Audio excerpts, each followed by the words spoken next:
নিরপেক্ষ নির্বাচনে ফের সমর্থন যুক্তরাষ্ট্রের, ভোট নিয়ে ষড়যন্ত্রের বিরুদ্ধে কঠোর হুঁশিয়ারি প্রধান উপদেষ্টার। শেষ দিনে উৎসবমুখর পরিবেশে প্রার্থীদের মনোনয়নপত্র জমা, আচরণবিধি লঙ্ঘন হলে কঠোর ব্যবস্থা জানালেন রিটার্নিং কর্মকর্তা। দেশ গড়তে কাজ করার আহ্বান তারেক রহমানের, বিদ্যমান আইন শৃঙ্খলার সুষ্ঠু নির্বাচনে জামায়াতের সংশয়। এনসিপিতে যোগ দিলেন আসিফ মাহমুদ। এবং সারা দেশে জেঁকে বসেছে হাড় কাঁপানো শীত, বিপর্যস্ত জনজীবন।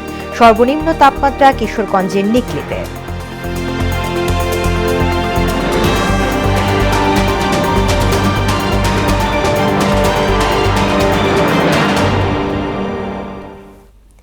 আসসালামু আলাইকুম, মোহনা সংবাদে সবাইকে স্বাগত। শুনছিলেন শিরোনাম, পুরো সংবাদে আছি আমি তাসমিয়া জেরিন। এবার বিস্তারিত।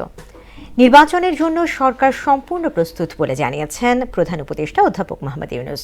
নির্বাচন সামনে রেখে শান্তি বিঘ্নিত করার যে কোনো প্রচেষ্টা কঠোরভাবে মোকাবেলা করা হবে বলেও হুঁশিয়ারি দেন তিনি। রাষ্ট্রীয় অতিথি ভবন যমুনায় মার্কিন যুক্তরাষ্ট্রের চার্চ অ্যাফেয়ার্স ট্রেসি অ্যান্ড জ্যাকবসনের সঙ্গে বিদায়ী সাক্ষাৎকালে এসব কথা বলেন তিনি।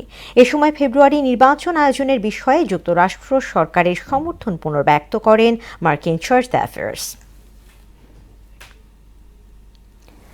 সবাই মিলে দেশ গড়ার আহ্বান জানিয়েছেন বিএনপির ভারপ্রাপ্ত চেয়ারম্যান তারেক রহমান। সোমবার বিকেলে নয়াপল্টনে বিএনপির কেন্দ্রীয় কার্যালয়ে নেতাকর্মীদের উদ্দেশ্যে তিনি কথা বলেন। সামর্থ্য অনুযায়ী দেশের জন্য সবাইকে কাজ করার তাগিদ দেন তিনি। তানজিদ ভুঁইয়ার প্রতিবেদন। 17 বছর পর দেশে ফিরে প্রথমবারের মতো নয়াপল্টনে বিএনপির কেন্দ্রীয় কার্যালয়ে আসেন দলের ভারপ্রাপ্ত চেয়ারম্যান তারেক রহমান। গুলশানের বাসভবন থেকে নয়াপল্টনের কেন্দ্রীয় কার্যালয়ে আসেন তিনি। তার আগে বর্ণিল সাজে সজ্জিত হয় দলীয় কার্যালয়। হাজারো নেতাকর্মী সকাল থেকে নয়াপল্টনে জড়ো হন। তাদের মধ্যে দেখা গেছে উৎসাহ উদ্দীপনা। এ সময় কেন্দ্রীয় কার্যালয়ে প্রবেশাধিকার সংরক্ষিত করা হয়। পুলিশ, র্যাব, সিএসএফ সহ আইনশৃঙ্খলা বাহিনী ঘিরে রাখে কার্যালয়। এছাড়াও নয়াপল্টনে নজরদারি ছিল নিরাপত্তা বাহিনীর। এর আগে র্যাবের ডগ স্কোয়াড তল্লাশি চালায় কেন্দ্রীয় কার্যালয় ও এর আশপাশের এলাকায়। রাস্তার দুই পাশে হাজারো নেতাকর্মী স্লোগানে স্বাগত জানান তারেক রহমানকে। পরে তাকে ফুলেল শুভেচ্ছায় বরণ করেন বিএনপির কেন্দ্রীয় নেতারা। এ সময় নিজেদের সামর্থ্য অনুযায়ী দেশের জন্য কাজ করার আহ্বান জানান বিএনপির ভারপ্রাপ্ত চেয়ারম্যান তারেক রহমান। যার পক্ষে যতটুকু সম্ভব আমরা সচেষ্ট হই দেশের জন্য। কোথাও যদি রাস্তায় একটি কাগজ পড়ে থাকে, ময়লা হয়ে থাকে, দরকার সেটাকে আমরা সরিয়ে দিব। এভাবে ছোট ছোট করে কাজ করার মাধ্যমে আমরা দেশটাকে গড়ে তুলে আসুন। সবাই মিলে নতুন করে দেশ গড়ার তাগিদও দেন তিনি। আমাদের যার যতটুকু অবস্থান আছে সেখান থেকে আসুন, আমরা আমাদের দেশটাকে নতুন করে গড়ে তোলার চেষ্টা করি। আমার জন্য দোয়া করবেন, দেশটি খালেদা জিয়ার সুস্থতার জন্য দোয়া করবেন। 1.5 যুগ পর পূর্ব ঘোষণা ছাড়াই নয়াপল্টনে দলীয় কার্যালয়ে এলেন তারেক রহমান। তানজিদ ভুঁইয়া, মোহনা সংবাদ, ঢাকা। ত্রয়োদশ জাতীয় নির্বাচনে বিএনপি জয়ী হলে উন্নয়নই মূল লক্ষ্য হবে বলে জানিয়েছেন দলটির মহাসচিব মির্জা ফখরুল ইসলাম আলমগীর। মানুষ ধানের শীষের পক্ষে রায় দেবে বলেও আশা জানান তিনি। যদিও আইনশৃঙ্খলার বর্তমান পরিস্থিতি বিদ্যমান থাকলে সুষ্ঠু নির্বাচন নিয়ে শঙ্কা প্রকাশ করেছেন জামায়াতের সেক্রেটারি জেনারেল মিয়া গোলাম পারওয়ার। নিজ নিজ আসন থেকে মনোনয়নপত্র জমা দেন শেষে এসব কথা বলেন তারা। প্রতিনিধিদের তথ্যে বিস্তারিত জানাচ্ছেন তাহসিন তারিন। ত্রয়োদশ জাতীয় নির্বাচন ঘিরে মনোনয়নপত্র জমার শেষ দিনে সারা দেশ ছিল উৎসবমুখর। ফেনী 1 আসনে বিএনপির চেয়ারপারসন বেগম খালেদা জিয়ার পক্ষে মনোনয়ন জমা দেন ঢাকা দক্ষিণ বিএনপির আহ্বায়ক রফিকুল আলম মজনু। এছাড়া বিএনপি থেকে ফেনী 2 আসনে অধ্যাপক জয়নাল আবেদিন ভিপি এবং ফেনী 3 আসনে মনোনয়নপত্র দাখিল করেন আব্দুল আওয়াল মিন্টু। এই জেলার 3টি আসনে মনোনয়ন সংগ্রহ করেন বিভিন্ন রাজনৈতিক দল ও স্বতন্ত্র প্রার্থীসহ 45 জন। বেগম খালেদা জিয়ার পক্ষে আমরা ফেনী 1-এর যে আমাদের যে মনোনয়ন সেটা আমরা সকলে একসঙ্গে মিলে আমরা সেটা জমা দিয়েছি। বগুড়া 7 আসন থেকে বেগম খালেদা জিয়া ও বগুড়া 6 থেকে তারেক রহমানের পক্ষে মনোনয়ন জমা দিয়েছেন জেলা বিএনপির নেতারা। রিটার্নিং কর্মকর্তার কার্যালয়ে মনোনয়ন জমা দেয়া হয়। শেষ দিনে ঠাকুরগাঁও 1 আসনে বিএনপি মহাসচিব মির্জা ফখরুল ইসলাম আলমগীর মনোনয়নপত্র দাখিল করেছেন। জনগণ স্বতঃস্ফূর্তভাবে ধানের শীষে ভোট দেবেন বলে আশা ব্যক্ত করেন তিনি। আমাদের আর্থসামাজিক ব্যবস্থাকে উন্নত করা এবং অর্থনৈতিক যে কর্মকাণ্ড তাকে আরো বৃদ্ধি করা, মানুষের কর্মসংস্থান সৃষ্টি করা, এই বিষয়গুলোকে আমরা গুরুত্ব আরোপ করব। খুলনার বিভিন্ন আসন থেকে বিএনপি, জামায়াত ইসলামী আন্দোলন সহ বিভিন্ন রাজনৈতিক দল, স্বতন্ত্র প্রার্থীরা মনোনয়নপত্র জমা দিয়েছেন। খুলনা 5 আসনে মনোনয়নপত্র জমা দিয়ে জামায়াতের সেক্রেটারি জেনারেল মিয়া গোলাম পরোয়ার বলেন, জনগণের প্রত্যাশা অনুযায়ী সুষ্ঠু ও গ্রহণযোগ্য নির্বাচন নিয়ে সংখ্যা আছে। আমরা আগামী নির্বাচনে দেশবাসীকে এই পরিবর্তনের পক্ষে ভোট দেওয়ার জন্য আমরা আহ্বান জানাই। আমাদের এই জোয়ার, জনগণের এই জাগরণ দেখে প্রতিপক্ষের কিছুটা গাত্রদাহ হয়েছে, তারা ষড়যন্ত্র করছেন। সিলেটের 6টি আসনে মনোনয়নপত্র জমা দিয়েছেন প্রার্থীরা। জেলা রিটার্নিং অফিসারের কাছে এইসব মনোনয়নপত্র জমা দেওয়া হয়। চট্টগ্রামের 16টি আসনেও বিএনপি, জামায়াত, এনসিপি সহ বিভিন্ন রাজনৈতিক দলের প্রার্থীরা নিজেদের মনোনয়ন দাখিল করেছেন। গাজীপুর 1 আসনে মনোনয়নপত্র জমা দিয়েছেন বিএনপি, জামায়াত, এনসিপি সহ বিভিন্ন রাজনৈতিক দল ও স্বতন্ত্র প্রার্থীরা। এছাড়া নারায়ণগঞ্জ জেলার 5টি আসনে উৎসবমুখর পরিবেশে মনোনয়নপত্র জমা দেওয়া হয়েছে। ময়মনসিংহ জেলার 11টি আসনে মনোনয়নপত্র দাখিল করেন প্রার্থীরা। বাগেরহাট 3 আসনে মনোনয়নপত্র জমা দিয়েছেন বিএনপি প্রার্থী শেখ ফরিদুল ইসলাম ও জামায়াতের অ্যাডভোকেট শেখ ওয়াদুদ। বান্দরবান রিটার্নিং কর্মকর্তার কার্যালয়ে মনোনয়নপত্র জমা দিয়েছেন বিএনপির সাচিং ক্রুজেরি। ফরিদপুরে মনোনয়নপত্র জমা দিয়েছেন বিএনপির শহীদুল ইসলাম বাবুল ও শামা ওবায়েদ। মনোনয়ন জমা দিয়ে নিজেদের জয়ের বিষয়ে আশা ব্যক্ত করেন প্রার্থীরা। তাহসিন তারিন, মোহনা সংবাদ। এদিকে জাতীয় নাগরিক পার্টিতে যোগ দিলেন অন্তর্বর্তী সরকারের সাবেক উপদেষ্টা আসিফ মাহমুদ। তবে তিনি আসন্ন জাতীয় নির্বাচনে অংশ নেবেন না। এখন থেকে এনসিপির মুখপাত্রের দায়িত্ব পালন করবেন তিনি। আজ সন্ধ্যায় রাজধানীর বাংলা মোটরে এনসিপির কার্যালয়ে সংবাদ সম্মেলনে এসব কথা জানান দলের আহ্বায়ক নাহিদ ইসলাম। নাহিদ ইসলাম সংবাদ সম্মেলনে বলেন, অনলাইনে এনসিপির রাজনৈতিক পর্ষদে জরুরি সভা হয়েছে। এতে আসিফ মাহমুদকে দলের মুখপাত্রের দায়িত্ব দেওয়ার সিদ্ধান্ত হয়েছে।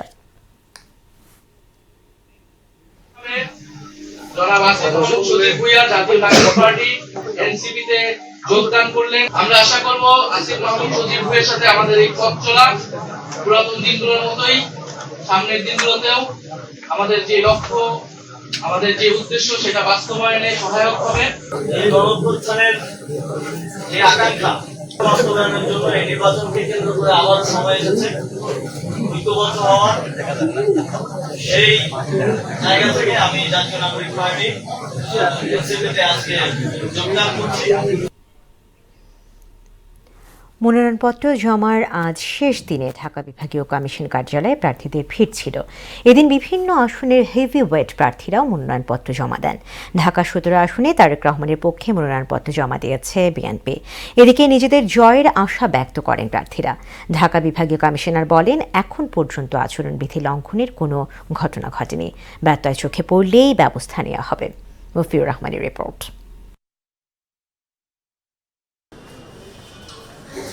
ত্রয়োদশ জাতীয় নির্বাচন ঘিরে মনোনয়নপত্র জমার শেষ দিনে উৎসবমুখর ঢাকা বিভাগীয় কমিশনার কার্যালয়। সোমবার নিজেদের মনোনয়নপত্র জমা দেন বিএনপি, জামাত, এনসিপি সহ বিভিন্ন দলের প্রার্থীরা। জমা পড়ে স্বতন্ত্র প্রার্থীদের মনোনয়নপত্র। ঢাকা 17 আসন থেকে মনোনয়ন ফর্ম সংগ্রহ করেন বিএনপির ভারপ্রাপ্ত চেয়ারম্যান তারেক রহমান। তার পক্ষে মনোনয়ন জমা দেন দলীয় চেয়ারপারসন উপদেষ্টা মণ্ডলীর সদস্য আব্দুস সালাম। এই সময় দলের অন্যান্য নেতারা উপস্থিত ছিলেন। আব্দুস সালাম বলেন, দলের সিদ্ধান্ত অনুযায়ী তারেক রহমান ঢাকা 17 আসন থেকে নির্বাচনে লড়বেন। দেশে গণতন্ত্রকে ফিরে আনার জন্য, দেশে একটি স্থিতিশীল পার্লামেন্টের ডেমোক্রেসি ফিরে পাওয়ার জন্য, দেশকে উন্নয়নের ধারে নিয়ে যাওয়ার জন্য আগামী দিনে তারা দেশনায়ক তারেক রহমানের পক্ষে ঢাকা 17 ধানের শীষে ভোট দিয়ে তাকে বিপুল ভোটে নির্বাচিত করবে। ঢাকা 14 আসনের জন্য মনোনয়নপত্র জমা দিয়ে জামাত নেতা ব্যারিস্টার আরমান বলেন, জয়ের বিষয়ে শতভাগ আশাবাদী তিনি। যেভাবে আমরা সবাই একসাথে ঐক্যবদ্ধভাবে ফেস্টিভ্যালকে বিতাড়িত করেছি, সময় এসছে আরও একবার সবাইকে একসাথে, বিশেষ করে তরুণ সমাজকে মাঠে নেমে পড়ার এবং এই সংগ্রামে ইনশাল্লাহ আমরাই বিজয়ী হবে। বিএনপি, জামাত, খেলাফত মজলিস, এনসিপি, জাতীয় পার্টি সহ বিভিন্ন রাজনৈতিক দলের নেতারা মনোনয়ন জমা দেন। প্রতিদ্বন্দ্বিতাপূর্ণ নির্বাচনের প্রত্যাশা জানান তারা। সময় যতটুকু পেয়েছি, আমাদের ভিতরে যারা যোগ্য জনগণের কাছে যাওয়ার মতো প্রার্থী আছে তাদেরকে আমরা নমিনেশন দিয়েছি। ধানের শীষ মাত্রায় নির্বাচিত হলে আমার জীবন দিয়ে জনগণের পাশে থেকে জনগণকে সর্বোচ্চ সেবা এবং জনগণকে সর্বোচ্চ কল্যাণকর কার্যক্রম দেওয়ার ব্যবস্থা আমি ইনশাল্লাহ করব। নিরাপত্তার ঝুঁকি নেই উল্লেখ করে ঢাকার বিভাগীয় কমিশনার বলেন, অনিয়ম দেখলেই তাৎক্ষণিক ব্যবস্থা নেওয়া হবে। নিরাপত্তা নিয়ে আমাদের কাছে এখনো সরাসরি কেউ উদ্বেগ প্রকাশ করেনি এবং আমরা নিরাপত্তার খুব বেশি ঝুঁকি আছে এখন পর্যন্ত আমরা মনে করছি না। আমি অত্যন্ত আশাবাদী যে আগামী নির্বাচনটা আমরা অত্যন্ত শান্তিপূর্ণ এবং সুষ্ঠুভাবে ইনশাল্লাহ করতে পারব। নমিনেশন জমা দেওয়ার ক্ষেত্রে আচরণবিধি লঙ্ঘনের কোনো ঘটনা ঘটেনি বলেও জানান তিনি। প্রত্যেকে আচরণবিধি মেনে। মফির রহমান, মোহনা সংবাদ, ঢাকা। মুন্সিগঞ্জ 2 আসনে জাতীয় সংসদ নির্বাচনে ধানের শীষের প্রার্থী হিসেবে মনোনয়নপত্র জমা দিয়েছেন বিএনপির যুগ্ম মহাসচিব অ্যাডভোকেট আব্দুস সালাম আজাদ। দুপুরে লৌহজং উপজেলা সহকারী রিটার্নিং অফিসারের কার্যালয়ে মনোনয়নপত্র দাখিল করেন তিনি। এ সময় আব্দুস সালাম আজাদ বলেন, 17 বছর মানুষ ভোট দিতে পারেনি, তাই অন্তর্বর্তী সরকারের নেতৃত্বে সুষ্ঠু নির্বাচনের প্রত্যাশা জানান তিনি। হুমায়ুন কবিরের প্রতিবেদন।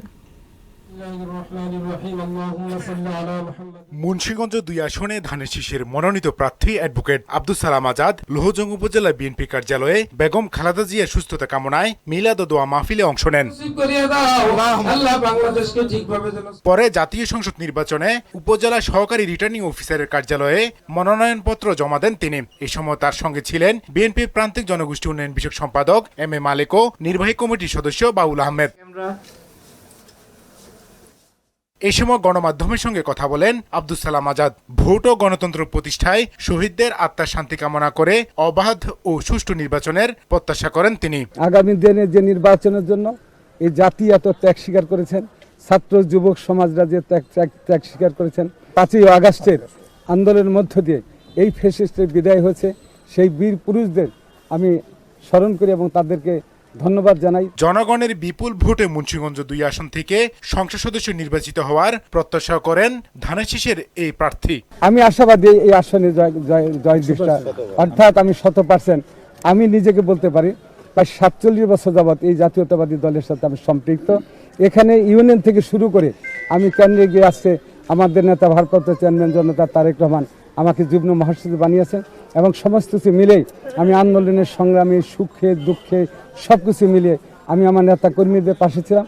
সুষ্ঠু নির্বাচন আয়োজনে প্রশাসনের পক্ষ থেকে সব ধরনের প্রস্তুতি নেওয়া হয়েছে বলে জানান উপজেলা নির্বাহী অফিসার ফারজানা ববি মিতু। ত্রয়োদশ জাতীয় নির্বাচন এটা সুষ্ঠু, অবাধ এবং একদম নিউট্রাল হবে, এর বাইরে আসলে আমাদের আর কোনো নির্দেশনা নাই। গণভোট নিয়ে জনসচেতনতা বৃদ্ধির লক্ষ্যে পদক্ষেপ নেওয়া হয়েছে বলেও জানান তিনি। ভোটাররা যাতে নির্বিঘ্নে আসতে পারে এই জন্যই আসলে আমাদের সকল কার্যক্রম। হুমায়ুন কবির, মোহনা সংবাদ, মুন্সিগঞ্জ। অবশেষে নির্বাচনে অংশ নিতে বাধা কাটল নাগরিক ঐক্যের সভাপতি মাহমুদুর রহমান মান্নার। সোমবার আপিল বিভাগের চেম্বার বিচারপতি রেজাউল হক গ্রিন খেলাপি তালিকা থেকে মান্নার নাম স্থগিত করেন।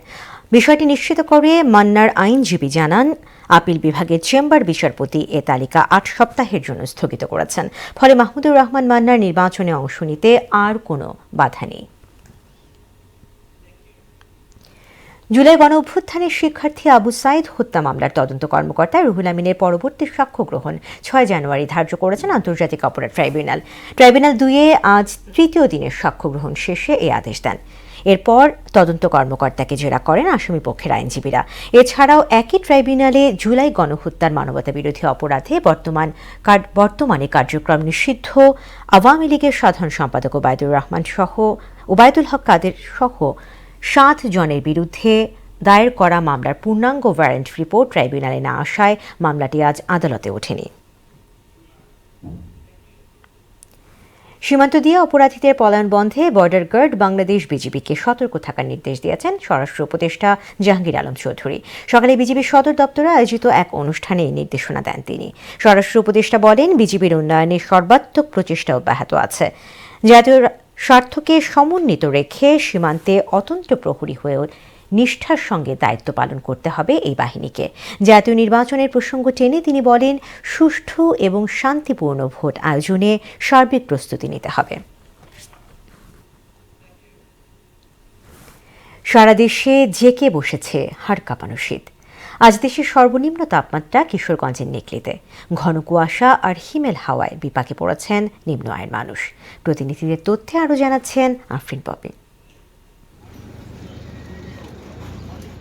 শীতে নাকাল যশোরের জনজীবন। সারাদিন সূর্যের দেখা মেলেনি। সত্য প্রবাহে ভোগান্তিতে পড়েছে শ্রমজীবী মানুষ। বিপাকে বয়স্ক ও শিশুরাও। ঠান্ডা বাতাস লাগতেছে, গাতা চালাতে পারছি না, যাত্রী নেই। আবহাওয়া খুব জটিল এবং খুব কষ্ট হচ্ছে। আমরা সূর্যের কোনো আলো দেখছি না। শীতের দিন যাচ্ছে ততই বাড়ছে, আমরা কোনো কাজকর্ম করতে পারছি না। কুয়াশার জন্য গাড়ি চালাতে সমস্যা আছে, দেখা যায় না কিছু। আপনার অনেক ঠান্ডা পড়ছে। পঞ্চগড়ে ঘন কুয়াশার দাপট আর উত্তরের হিমেল বাতাসে বেড়েছে শীতের তীব্রতা। ভোর থেকে ঘন কুয়াশা ও হিমেল হাওয়ায় জুবুথুবু অবস্থা। প্রচণ্ড শীতে স্বাভাবিক কর্মকাণ্ড ব্যাহত হচ্ছে। পঞ্চগড় সর্ব উত্তরের জেলা, শীতের প্রকোপ অনেক বৃদ্ধি পেয়েছে, এই জন্য শীতজনিত রোগও বৃদ্ধি পেয়েছে। চুয়াডাঙ্গায় ক্রমেই বাড়ছে শীতের তীব্রতা। মৃদু সত্য প্রবাহ বয়ে যাওয়ায় কনকনে ঠান্ডা, হিমেল বাতাস ও ঘন কুয়াশায় বিপর্যস্ত হয়ে পড়েছে জনজীবন। অনেক শীত পড়ছে, গাড়ি ঘোড়া চালাতে পারিনি, কোনোদিন কুয়াশায় বেড়াতে পারিনি, খুব কষ্ট হয় শীতে। প্রচুর শীত, ঠিক আছে। সারা রাত থেকে আবার এই দিনের বেলা ডিউটি করা মানে খুব সমস্যা হয়ে যাচ্ছে। উত্তরের জেলা দিনাজপুরে দেখা মিলছে না সূর্যের। হিমেল হাওয়ায় বেড়েছে শীতের প্রকোপ। কষ্ট বেড়েছে খেটে খাওয়া ও নিম্ন আয়ের মানুষের। সকালবেলা প্রাইভেট পড়তে যেতে হয়, এখানে হাটে যেতে হয়, এখানে যে কুয়াশা ঠান্ডা, এজন্য আমাদের খুব শরীর সমস্যা হচ্ছে। ঘন কুয়াশা পড়তেছে, আবহাওয়া একটুখানি ভালো দেখা যাচ্ছে, আবার একটু পরিবর্তে রৌদ্রের মেঘলা করতেছে। শীত কমছে না লালমনিরহাটেও। দিন যতই যাচ্ছে বাড়ছে শীতের তীব্রতা, সেই সঙ্গে কমে আসছে তাপমাত্রার পারদ। আফরিন পপি, মোহনা সংবাদ। সুপারিশের 3 মাস পেরিয়ে গেলেও গেজেট প্রকাশ হয়নি 48তম বিশেষ বিসিএসের স্বাস্থ্য ক্যাডারের সুপারিশ প্রাপ্তদের। অবিলম্বে গেজেট প্রকাশ ও দ্রুত পদায়নের দাবি জানান চিকিৎসকরা। রাজধানী ঢাকা রিপোর্টার্স ইউনিটিতে আয়োজিত সংবাদ সম্মেলনে এসব দাবি জানান তারা। চিকিৎসকরা বলেছেন, পদায়ন না হওয়ায় একদিকে বঞ্চিত হচ্ছেন তারা, অন্যদিকে ব্যাহত হচ্ছে তৃণমূলে চিকিৎসা সেবা। আন্তর্জাতিক প্রসঙ্গ। রাশিয়া ইউক্রেন যুদ্ধবিরতি আলোচনা চূড়ান্ত পর্যায়ে পৌঁছেছে বলে মন্তব্য করেছেন মার্কিন প্রেসিডেন্ট ডোনাল্ড ট্রাম্প। এদিকে বিশ্বের প্রথম দেশ হিসেবে সোমালিল্যান্ডকে স্বীকৃতি দিয়েছে ইসরায়েল। ঐশী আলমের ডেস্ক রিপোর্ট।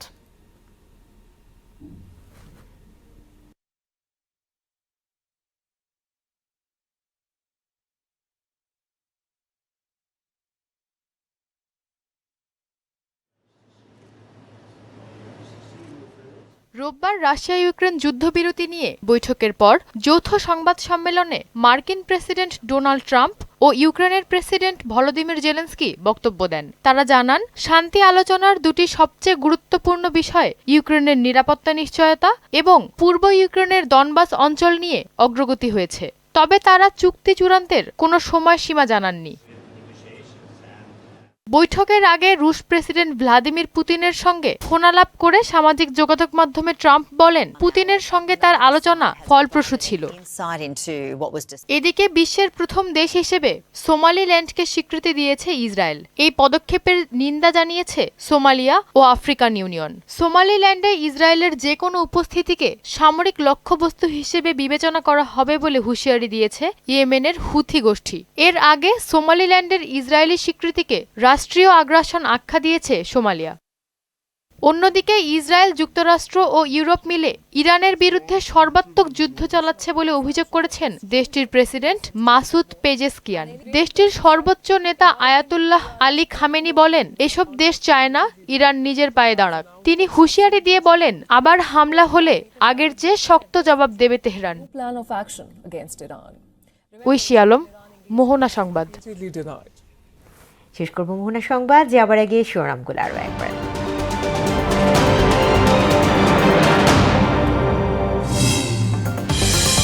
নিরপেক্ষ নির্বাচনে ফের সমর্থন যুক্তরাষ্ট্রের, ভোট নিয়ে ষড়যন্ত্রের বিরুদ্ধে কঠোর হুঁশিয়ারি প্রধান উপদেষ্টার। শেষ দিনে উৎসবমুখর পরিবেশে প্রার্থীদের মনোনয়নপত্র জমা। আচরণবিধি লঙ্ঘন হলে কঠোর ব্যবস্থা জানালেন রিটার্নিং কর্মকর্তা। দেশ গড়তে কাজ করার আহ্বান তারেক রহমানের। বিদ্যমান আইন শৃঙ্খলায় সুষ্ঠু নির্বাচনে জামায়াতের সংশয়। এনসিপিতে যোগ দিলেন আসিফ মাহমুদ। এবং সারা দেশে জেঁকে বসেছে হাড় কাঁপানো শীত। বিপর্যস্ত জনজীবন। সর্বনিম্ন তাপমাত্রা কিশোরগঞ্জের নিকলিতে।